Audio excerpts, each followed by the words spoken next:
Hello everyone, today we're going to be discussing building an E11 Stormtrooper blaster.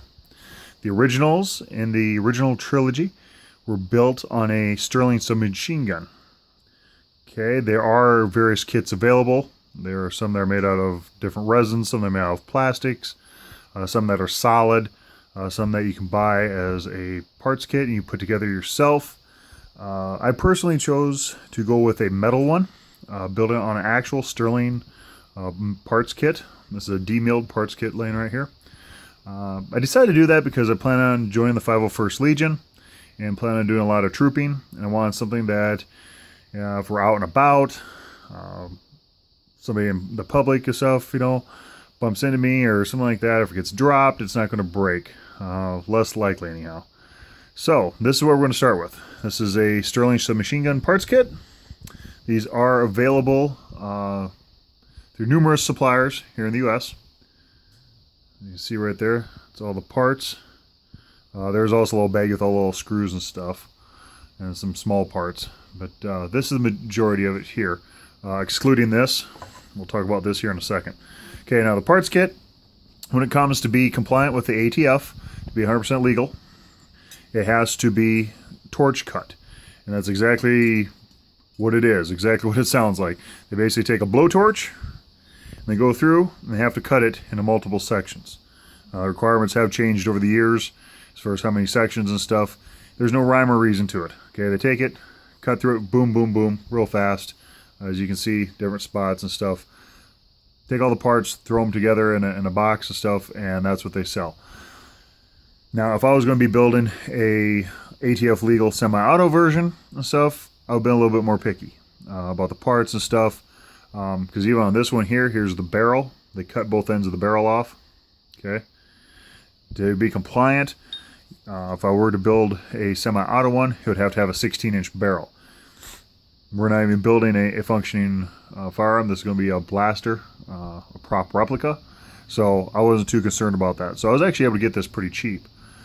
Okay, the barrel itself, since we're talking about the barrel, this is metal. It is pretty heavy. I mean, there is some weight there. But again, since this is going to be inside this barrel jacket, probably just going to go with plastic because you just see a little bit of it.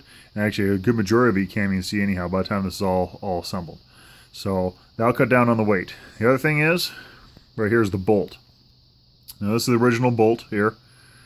And as you can see, it's machined out of thick steel. And it is heavy. I mean, there is a lot of weight. I mean, there's a good chunk of the weight of this entire firearm is in this bolt. Okay, it's probably the most solid piece of the entire gun. Now again, the only part you really see is one of these grooves. You see just a little bit of that. That I can easily fabricate enough just to see, just a piece of scrap metal. So this bolt we're not going to use. It's cut down a lot on the weight. Now, this receiver tube here, let's talk about that for a second. There are templates available. You can buy them online. However, if you are looking at joining the 501st Legion and do become a member or attempt to become a member and stuff, joining their boards and stuff, there are templates available that you can get for free, which is what I did. I got the template, got a piece of tubing, went to a metal supply shop, got that. Now, I did order mine long. I did that on purpose so I could have room to attach the template, drill all the holes, get the grooves in, and stuff, and that could cut to the exact length I needed. Now, I took an engraver. This is my own little thing, and where some of these other parts that we take off of our parts kit are going to be welded on, I use the engraver just to give me a rough idea where they go. When it's all said and done, that's welded up. You won't see any of those marks anyhow. Just helps a little bit there. And again, it'll all be painted up, look like a regular blaster.